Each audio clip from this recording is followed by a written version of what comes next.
Okay, so TPGY stock has risen by 117% since the announcement of the merger with EVBOX. Okay, the stock rose by nearly 15% after hours on January 25th. Okay, so that was just a couple days ago, this past Monday. So, what was the catalyst for the huge stock movement, and how does EVBOX compare to EVGO? All right, so EVGO is also scheduled to go public with the reverse merger with CLII. So between TPGY and CLII, right, which is a better EV SPAC stock, right? So basically, you got to choose between EVBOX and EVGO. And depending on how much and what your background and what your finances are and the opportunities that you get, you can most of the time just choose between the two. But if you have enough, you can definitely choose both, because charging stations is the way to go. On January 25th, CNBC's Mad Money host Jim Cramer, which everybody knows, voiced his views on 3 recent SPAC deals involving EV charging companies. While ChargePoint is set to merge with a SPAC called Switchback Energy Acquisition, EVGO will merge with a SPAC called Climate Change Crisis Real Impact. Cramer said, if you want a charging station play, EVBOX seems like the best of the bunch. Very similar to ChargePoint, but with a faster growth and a cheaper stock. He thinks that EVGO is a higher risk, higher reward for investors because it's early in its life cycle than EVBOX and ChargePoint. But with that being said, EVBOX, it's a market leader in the EV charging space in Europe. The company makes hardware, software, and operates a network of more than 190,000 charging ports across 70 countries in Europe. EVBox has a stronghold over Europe with 25% share of the EV charging station market. Since EVBox is a large company, it enjoys a network effect, which creates a challenge for the companies that try to challenge its position. Pretty crazy. EVBox started in Europe, where there's a more aggressive push for EV vehicles compared to the US. Now, with EVGO, it's one of the largest fast charging networks in the US. However, EVGO is smaller than EVBox. It has only 800 charging locations across 34 US states, while EVBox is bigger. Its growth rate hasn't slowed down. In fact, EVBox expects its sales to grow by 71% in 2021 and 88% in 2022. Since EVGO is still in the early stage, its revenue is expected to grow at a higher pace of 152% between 2021 and 2024.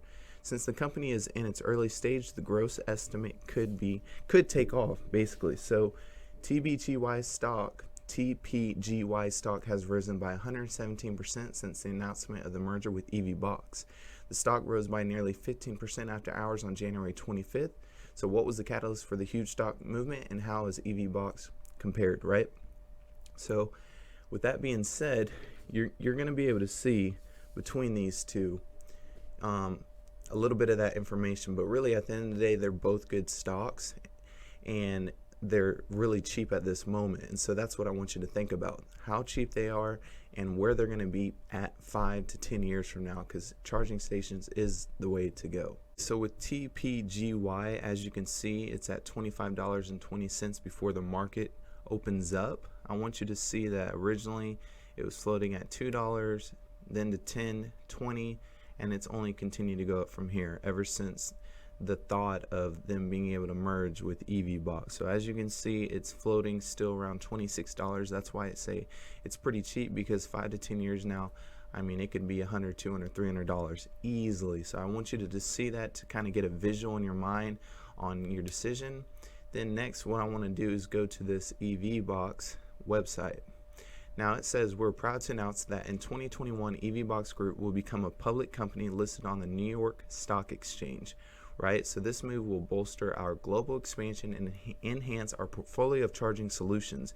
Becoming a public company allows us to expand our reach across Europe, North America, and give our partners access to new markets and business opportunities. So as you can see already on their website, they're literally saying that they are going to go public. This is not a guess, or if they're wondering, it's proof. It's right there on the website themselves, right? So it says it will also significantly improve the development of our changing solutions that are designed to efficiently accommodate all current and future needs of customers.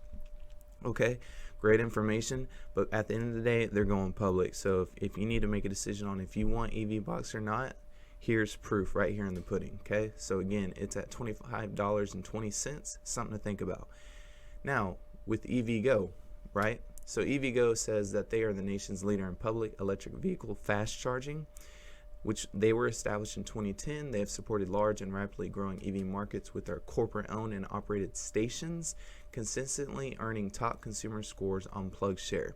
So here's the thing: start charging and take the next 36 minutes to eat, shop, or relax. So basically, it takes them about an hour to charge. Okay, so EVGO is the largest DC fast charging network in the nation, with more than 800 fast charging station locations in 67 metropolitan areas. Okay, so again, think about it: both charging stations, both companies that are rapidly growing, because this is just only the beginning. So what I want to show you too, they're going to be merging with the CLII. Now right now they're at $20. Okay, so as you can see, originally they were at $10. Okay, and then they continue to increase. They talked about the merging, shot up, now they're 2 times, right? So they went from basically $10 to $13 and skyrocketed to $22. I mean, that's pretty significant, but at the end of the day, it's only $20. So you're looking at $20 and $25. Okay, so if that's something that you're interested in, and you know that everyone's talking about electrical vehicle cars, why wouldn't you go into the charging stations? At the end of the day, you still got to make that decision, but it's definitely something to think about, because at least for me personally, I can see this continuing to grow and grow and grow. So to me, it's something that you want to look into. But you've got EVGO, right, and then you got EVBOX. Both are good companies, both are worth looking into, but at the end of the day, it's something to think about. And guys, I really appreciate you taking the time to watch this video. Leave some feedback, tell me what you think. I really do appreciate it, and I'll continue to take these videos and just continue to upload them, and hopefully this will help you out. Alright, thanks.